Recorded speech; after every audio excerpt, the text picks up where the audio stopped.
Yes. Yeah, it's 5, so you can go whenever. Okay. All right. Good evening. My name is James Costello, and this is Network Survival WCS.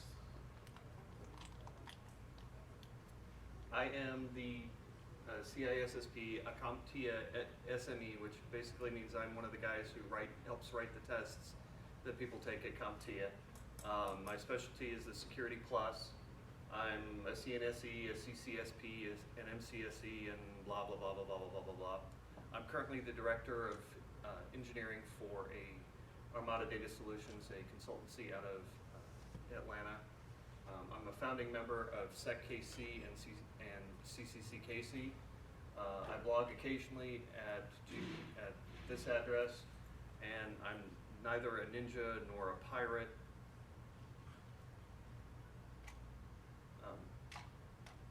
Network Survival WCS, worst case scenario.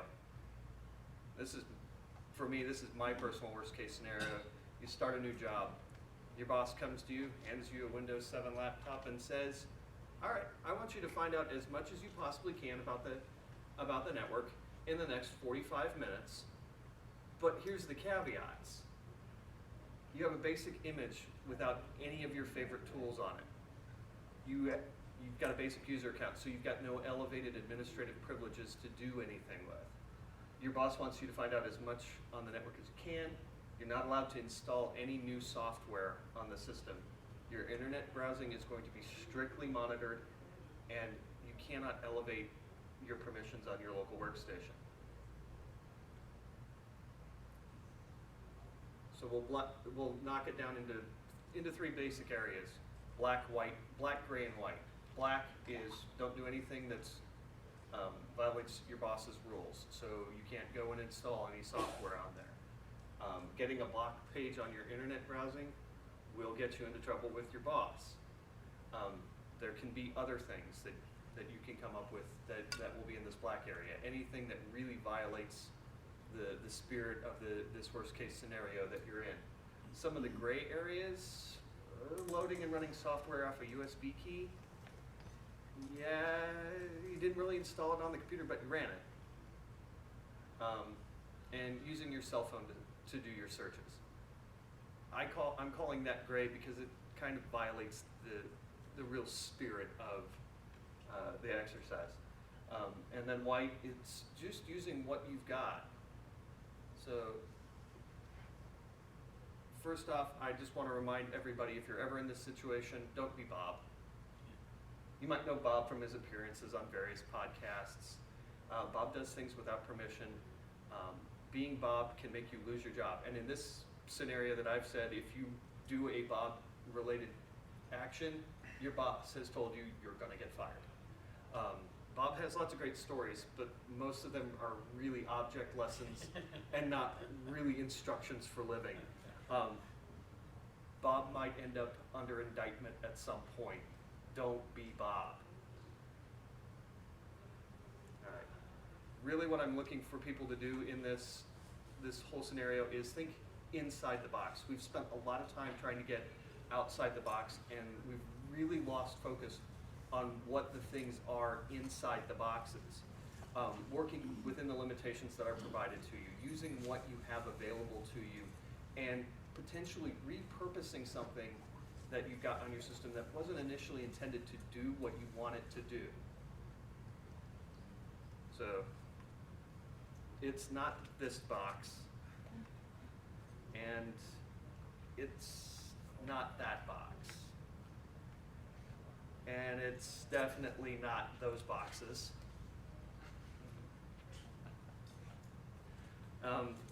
Just like the TARDIS, your box is bigger on the inside than you really think about.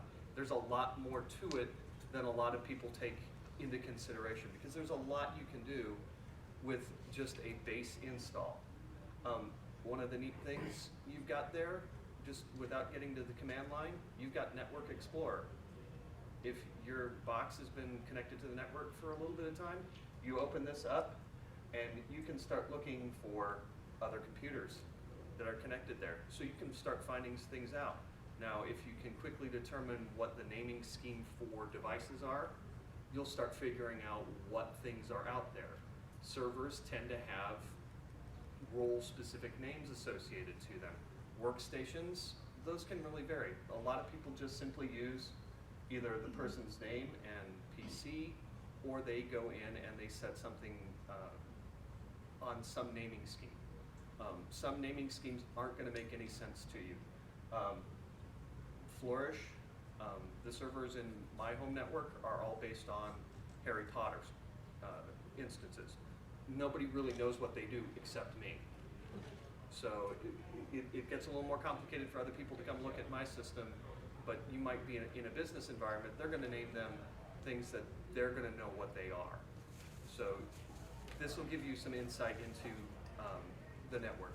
And it's just one piece. You can also see any of the printers or any of the other devices that are out there. You can just do a screen capture from this and go, okay, here's the first piece I'm going to do. One of the things that I always recommend when we get into the next part is bring up Notepad and start taking notes. It's a simple application and you can put a lot of information into it. The other piece that's in there, you can also use OneNote. OneNote is beautiful for taking screen caps and sticking them in there. It'll tell the time that you were doing things. And in the scenario that I've created here, it'll show your boss in the 45 minutes you were looking through things, here's the information that you found during this time period. And it'll also do texts and all those things copied into it.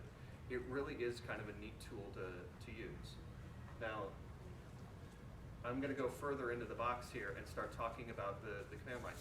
There's 368 different command line tools in Windows 7 and Server 8, Server 2008. Not all of them are really available to you because some of them require elevated privileges and some of them just aren't available on a regular workstation. There's approximately 60 of them that are going to be helpful in finding out more information about the network. I've broken down into 4 categories. Your local system information, finding out more about your box, because your box can actually tell you a lot about the ways that the network is connected. The network and remote system information, this is how you're going to go out and find different pieces. And then once you start knowing where things are at, network and remote access, getting into those things that are out there. And then I've got the advanced tools, the things that are deeper into the box, the things that are probably going to have me doing other talks because there's a lot you can do with the tools in that section. Your local system information, here's the whole list of the ones that I think are useful. That's a lot to go through, so I cut it down a little bit. Local system information has the largest number of tools. Some of these things are going to be really familiar to you. ipconfig, ARP, net, NBTstat. NBTstat is still in Windows 7. It's in Windows 8. We're supposed to have gotten rid of NetBIOS forever ago, but everybody still uses it. It just amazes me that it's still there. Some things you might not know or use because you might use things that are more graphically based. You might use a tool that does all of your registry entries. You've got regedit. You can do reg control via reg. You can look at the routes that are on your network. If you're being passed different routes via DHCP, you'll know that. Okay, now I got 2 paths to check out when I start pinging things. And who am I? ipconfig. 2 of the ones that are really, really good in this is alt. This is going to show you your gateways, what network you're on, what your DNS servers are, because that's going to give you some targets to start looking at when you get into the second section. It also tells you how your box is configured. The other piece that this is really good for is if you reboot, your DNS cache is flushed. But when you reboot and log in, what's the things that you're going to immediately connect to? You're going to connect to your domain controllers. And you're going to need to know the names of them to be able to connect to them. And all of that information is available via the display DNS command, or the display DNS key or switch. It really is kind of cool to be able to see all of these things that are in there. If you ever log into somebody's box and you wonder kind of where they've been recently, ipconfig/display DNS, it'll dump the whole thing for you. And you can know where somebody has been browsing on that system. ARP, this is your MAC address information. It's really useful for things that are on your same network. Anything that's off your network is going to use the MAC address of whatever gateway that the system goes through. Combined with ipconfig all and ping, you can determine what type of device is out there, because you have the ability to go out and see what something is. Apple products use Apple network cards. IBM printers use IBM network cards. HP's the same way. You can start telling things about devices without ever knowing their names.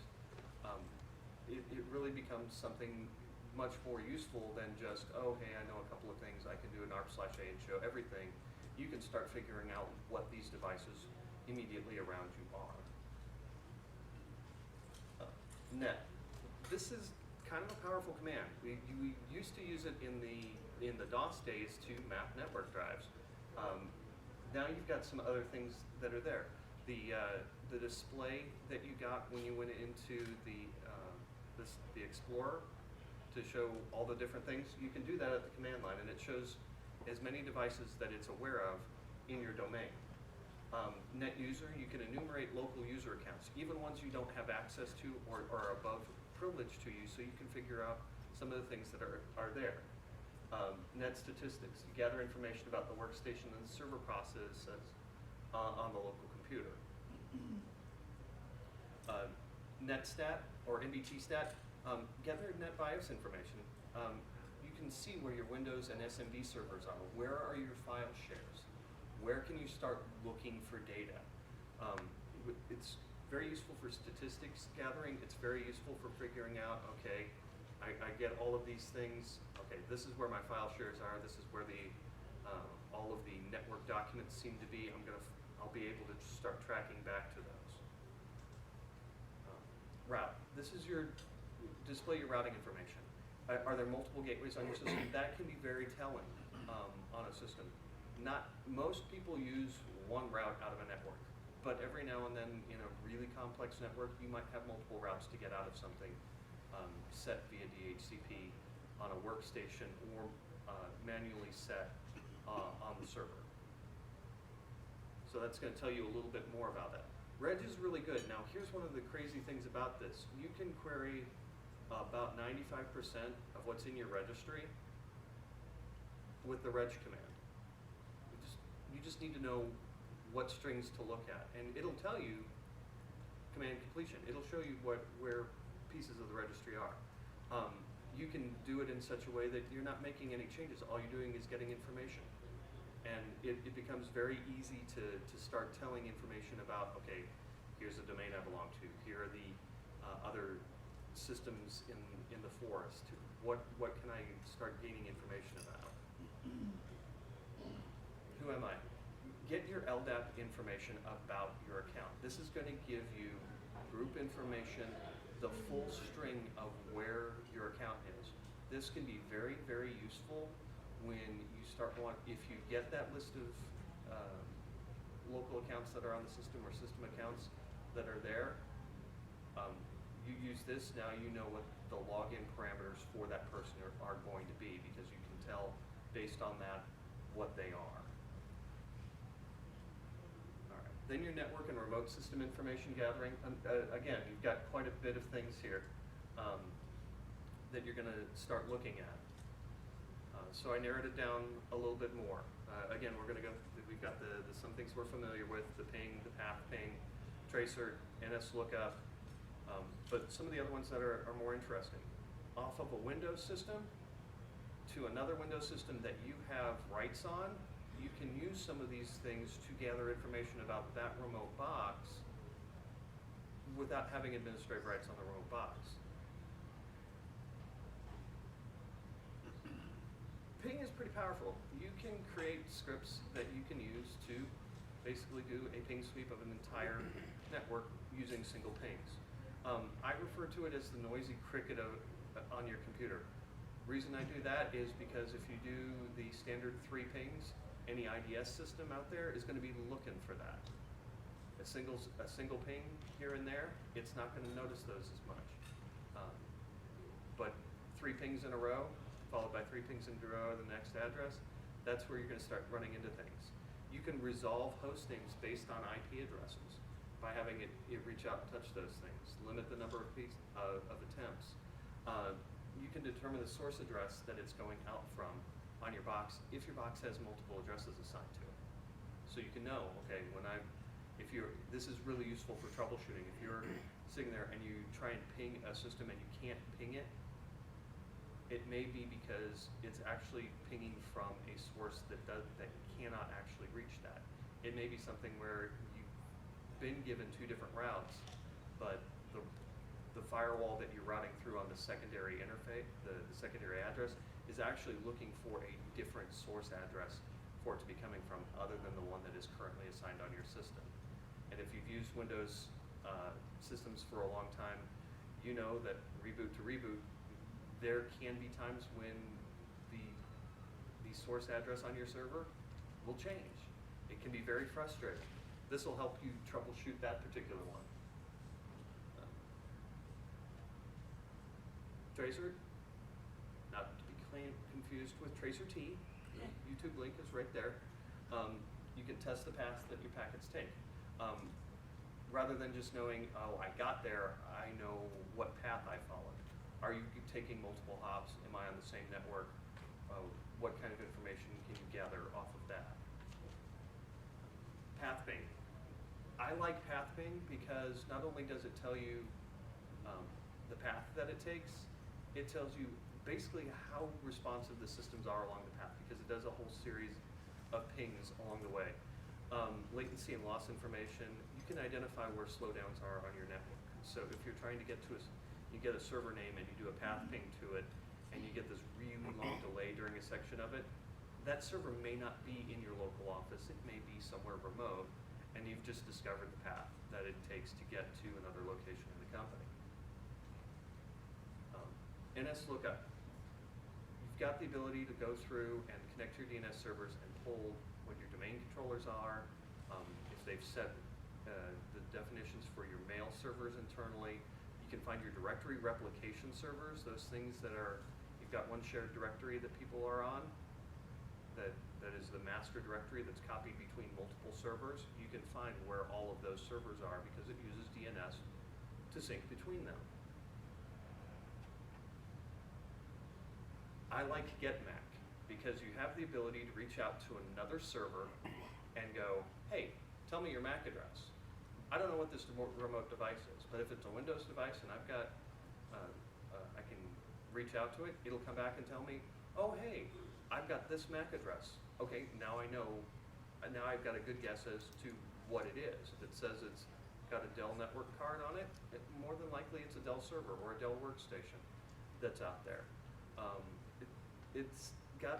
It really is limited to Windows devices. I would love if this application had the ability to reach out to anything else and go, hey, can you tell me what your MAC address is? But it doesn't. NetSH, you can gather network information about local and remote systems. Look for other DNS servers that are out there. You can pull that information off of remote boxes. Look for other gateways that are out there so you can follow different paths. Now, this is one of the more interesting ones that are out there. If you remember in Windows Server 8, when you started putting these up on your network and you would remote desktop to something and you needed to put a new address in there, and you inadvertently hit that drop down and suddenly you have this list of servers that are out there. This is the back end piece that's going out there and finding out where all of the terminal servers are. This will show you remote desktop session hosts out there, terminal servers. So now you know what servers can be remotely accessed. That gives you a lot more information about what things are used. If one of them happens to say Bastion host, there's a good sign that that one has access to pretty much everything else that you might need access to. Now, getting a little bit tighter, your network and remote system access tools. Again, we've got some that are familiar. Finger, Mstsc, but a couple that you may not be familiar with. IRFTP and WinRS. Finger's kind of one of those funny things. The remote server's got to have the Finger service running, but you can gather a lot of information using Finger. You can pull back configuration information, especially if Finger's not really well configured on the remote side. If you've got a Windows box running Finger, more than likely somebody just turned the service on and it's got no controls on it. You can do user enumeration. Windows 2003 and older don't have it, but Windows 2008 and later do. It can be there, and it can be a lot of information that you might not be able to get elsewhere. Mstsc. I actually prefer to use this than to pull up the remote desktop client, just because it's a single string, type it up, you're ready to go. You can pass parameters. On your 2000 and 2003 servers, you can get to the admin console, the actual terminal console that's sitting there on the box. So you can get to that. So you don't have 2, but 3 remote desktop sessions on the box. You can also set it to non-caching mode, so you're not really caching a lot. It gets a little, your performance degrades a little bit. You can also turn on support for multiple monitors here. It's an entire script to just, you can script this out and say, hey, I want to be able to hit this, it'll pop it up, and you can put the information in there. You can also put in username and password right there. Of course, it's going to appear in clear text if you're putting that in a script, so I would advise against that. IRFTP. One of the things that inspired this talk was I doing work for a client. They shipped me a laptop. It's completely locked down. I'm looking at it. One of the things I notice is, oh hey, it has the USB controls on there. I can't download files off there. Oh great, they've got some security thought here. But as I'm doing this talk, as I'm prepping it, I'm looking, there's got to be some other ways to get around this. Well, if you've got a USB infrared dongle, you plug that in, it's a HID device. It's not a storage device, so those USB controls don't affect it. IRFTP, I can FTP files to another system using infrared. I just have to be within close distance. I can put another notebook right up next to it, transfer files right across. I think that one's pretty scary. I don't know why that's there. I think a lot of it was originally designed for syncing a phone, passing data to a phone that would have those infrared systems on it, passing data to a printer, but you can do storage transfers with it. I mean, you are going across infrared, so it is pretty slow, so if you're going to copy 10 gigs of files, be prepared to wait. WinRS, basically a remote shell on a system. Manage and execute processes on there. You can call any and all of the related commands that we've talked about so far here on those remote systems if you've got the right rights to be able to do it. And since most of these have been just, since these have all been basic utilities, you can WinRS and tell it to give you back that off of a system. So you'll be able to pull data information off of that remote box. So now your advanced tools. These are the things that are a little more in depth. They've got a little more to them, and a couple of them start to get into that gray, almost black area, because they're a little more powerful than that you really need elevated privileges to get them. I also refer to these as my opportunities for more talks. So it's a file compare utility. I can look at 2 servers and compare information that's on those two systems, see if there are differences. What kind of information can I gather from these boxes? Once you find something of interest and it's in 2 possible locations, you find a password.txt file on 2 different servers, you want to compare the 2, see if they're exactly the same. even though they've got different dates, that'll be able to tell you if they're the same.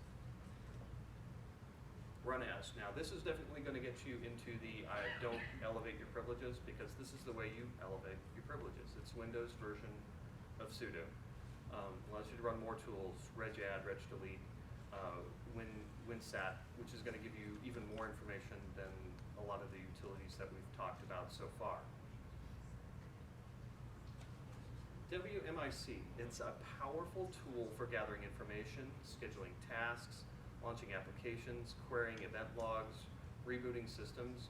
WMIC can be really useful for looking on your own box, to go through your log files to know, hey, I want to know what's connecting to me. I want to see what services have gone up and down in the last few hours on this box. It can be local and remote. It's very, very powerful. Pretty much everyone that I've talked to who hasn't mastered it yet has told me it's very complicated and it can take a long while to really get used to some of the tweaks that are in there. But once you get your mind around it, it's really a powerful tool. A lot of that pushback from WMIC got put into PowerShell. And Microsoft refers to it as a task-based command line shell and scripting language designed essentially for system administration. There's a lot of things you can't do on a default box. You don't have telnet, you can't do a port scan, you can't really do set and off file changes within the system.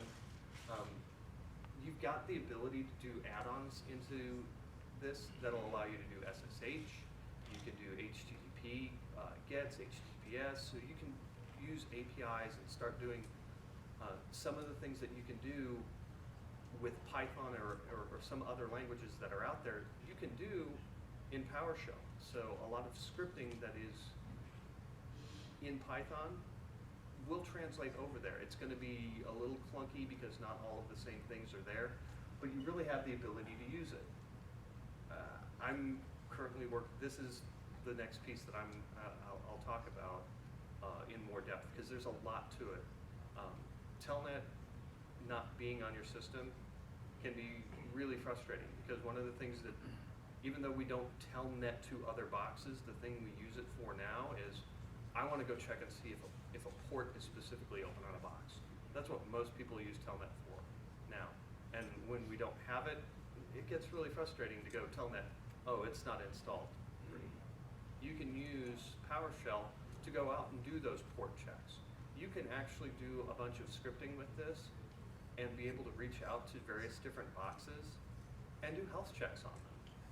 Hey, is port 80 up? No, okay. Connect to the remote box, recycle the World Wide Web Service, so that make sure that's back up. Am I having issues? What kind of things can you do with that? And you can do if-thens within it. It really is powerful. Now I'm open it up to questions. So when you're doing information gathering, are you compiling a final report in this scenario? In this scenario, not necessarily a final report for the 45 minutes. The original idea is how much information can you get? What can you find out about the network in this? And it's really, okay, so what do you know, what can you do? Because you've got the job, now you've got to prove that you know things. And these are some really pretty straightforward, pretty simple tools to be able to reach out and do things on a very locked down box. Right. So, you could probably just patch the output to a file. Mm-hmm.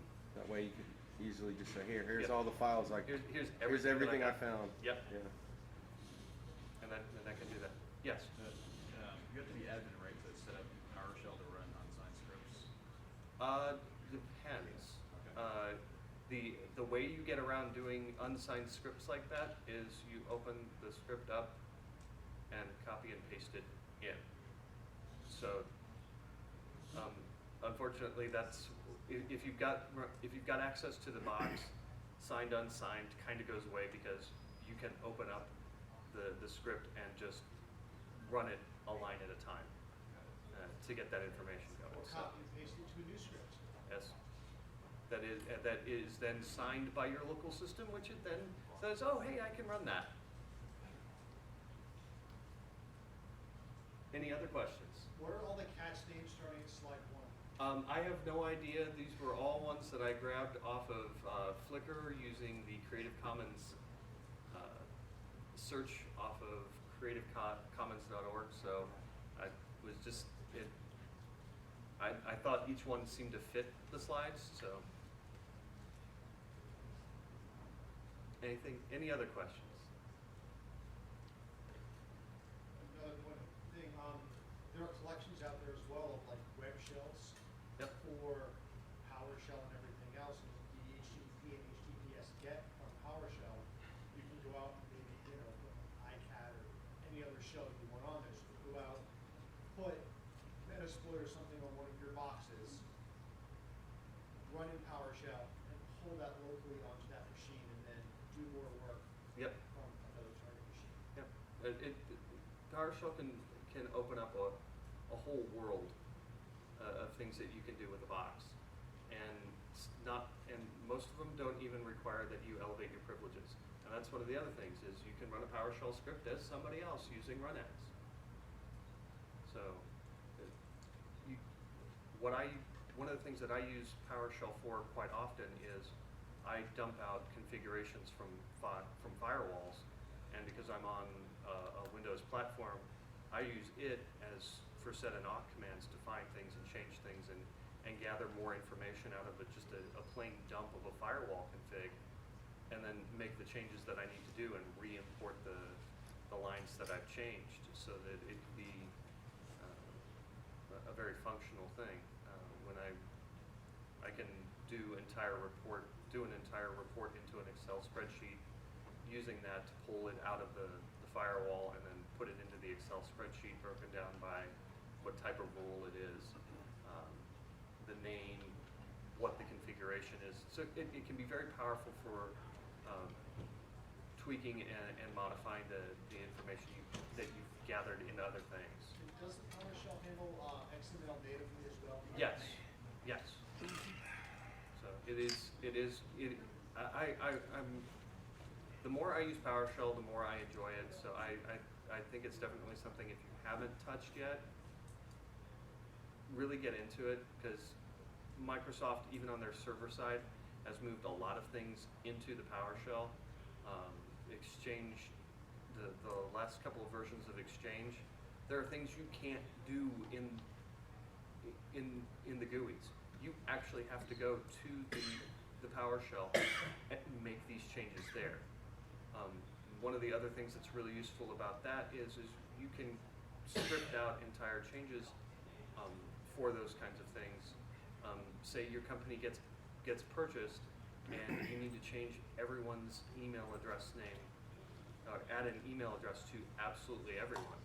You run a script to do that rather than going in and clicking and adding and clicking and adding and clicking and adding.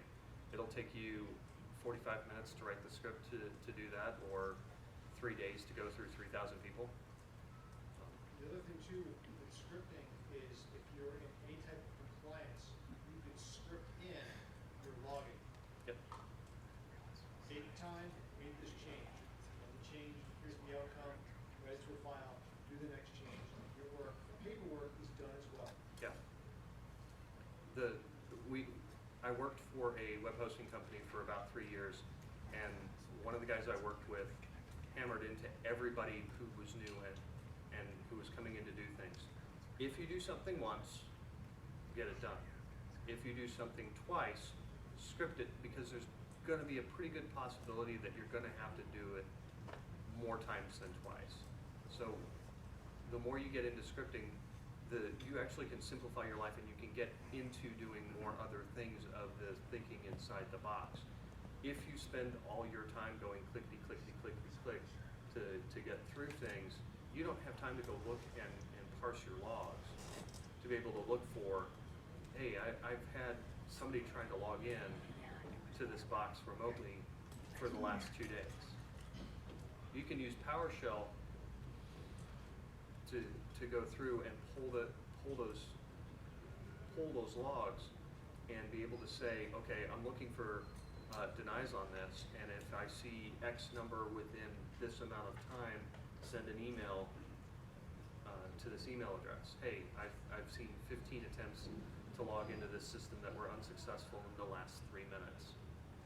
That's typically an indication that someone is going after your system.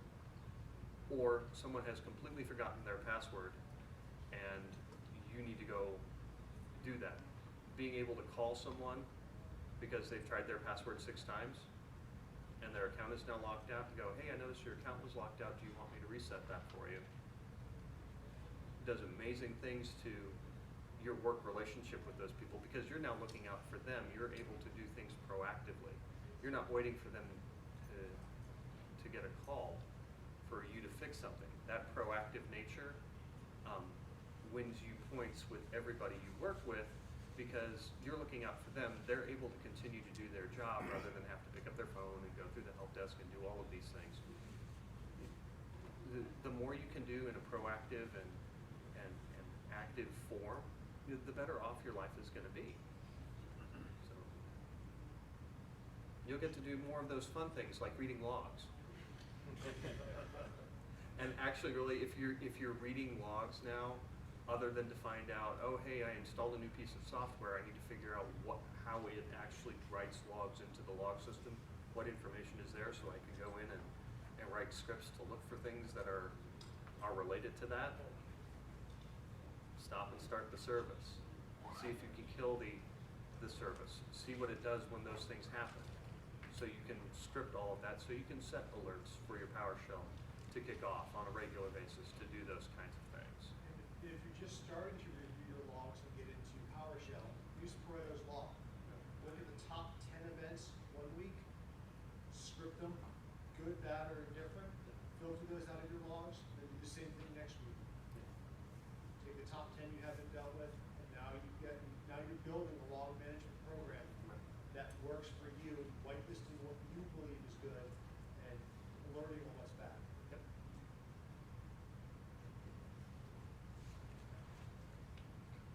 Anyone else? I just want to agree with what he said.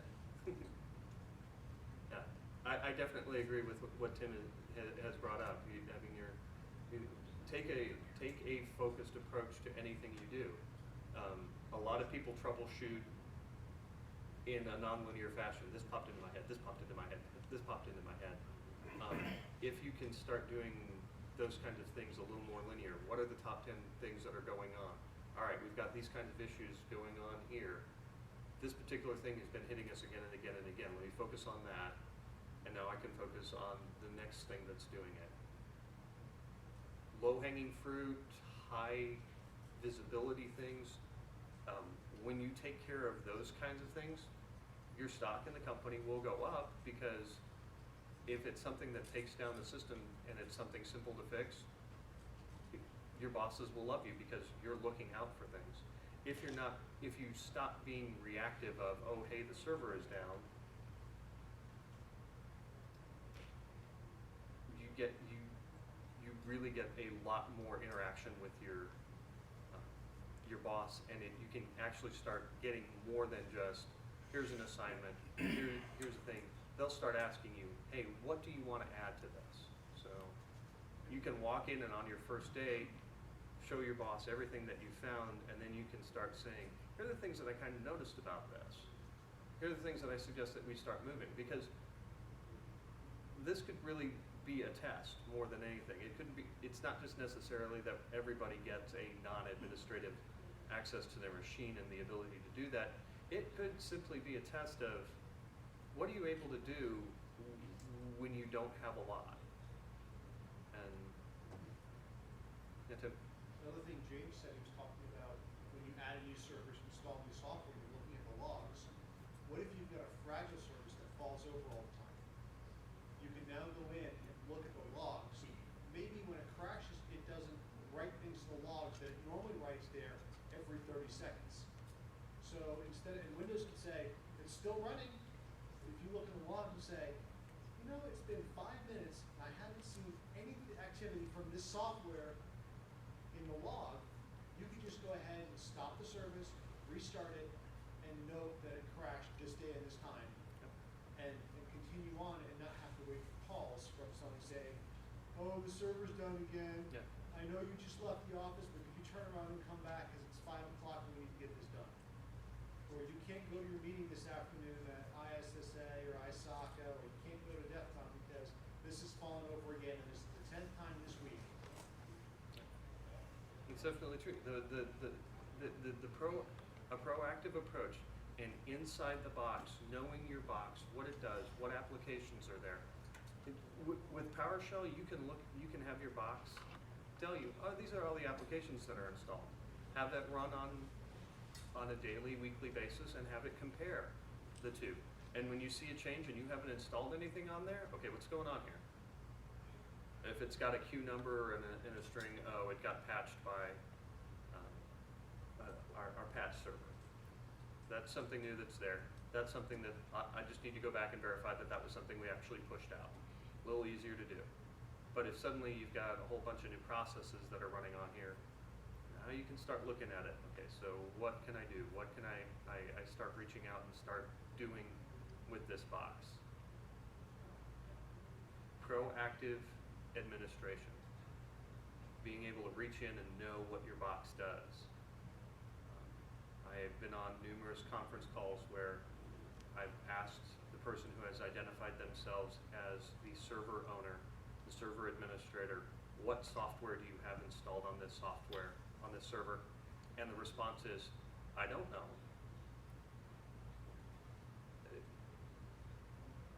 I don't get that.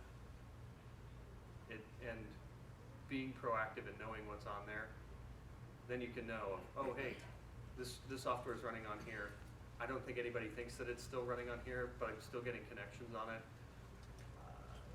I know it was supposed to move to another server. I think they haven't reconfigured the other end properly. So maybe we just need to sit down and have a talk with your application people of, hey, I know you thought you moved it over here, but I'm still seeing traffic for it. Your net stats, that you can start pulling netstat via PowerShell. Because any of those other commands that are there, you can have PowerShell call them and pull that information in. It says, okay, here's my netstats. Here are all the connections. If I say, okay, number of connections to this particular server, it's a remote desktop server, or it has a specific purpose, and this particular port should have like between 60 and 500 connections at any given point. And but we do occasionally spike up to 1,000. So if I hit 10,024, if I do a net stat and it shows me, oh hey, I've got 1,048 connections going on this, I want to be alerted on that because that's more than double what I'm expecting, and you're going to be able, you need to be able to react to that. Finding out about an incident 6 months down the line because all the credit cards that you had on your system at that time had gotten compromised is a lot different than, oh hey, we saw this start, we blocked the remaining numbers of those connections.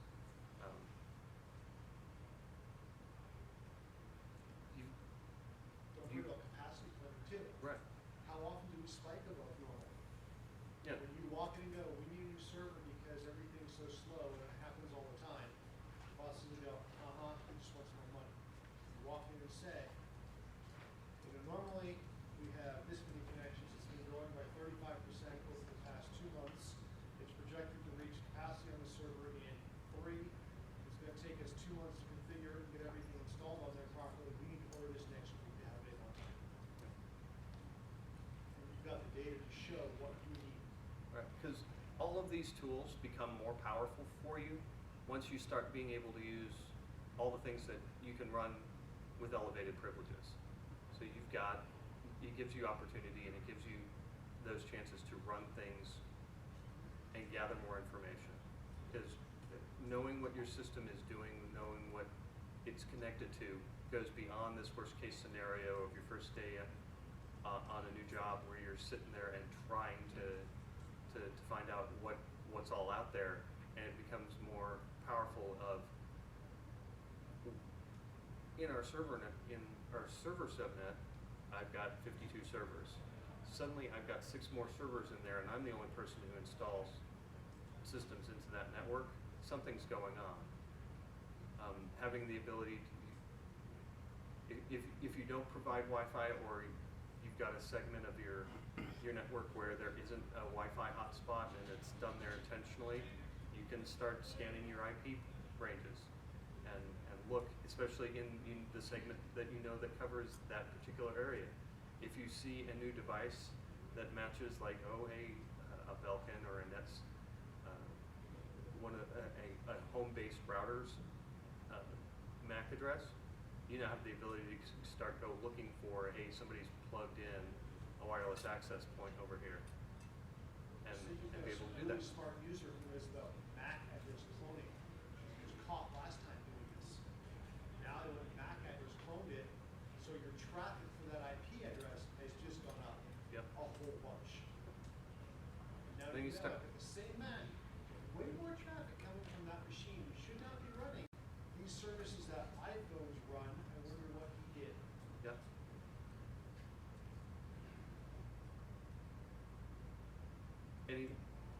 Any other questions?